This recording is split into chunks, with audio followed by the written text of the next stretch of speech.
আমি আজ এসেছি আপনাদের সামনে এটা বলার জন্য যে আমি প্রেগনেন্সি পিরিয়ড দিয়ে যাচ্ছি।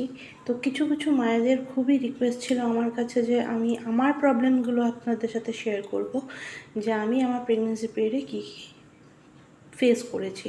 তো ফার্স্ট অফ অল, আমি কনসিভ করেছি সেপ্টেম্বর মান্থে। তারপর থেকে আমার একটা কাফিংয়ের প্রবলেম ছিল, আর আজ পর্যন্ত সেটা নেই।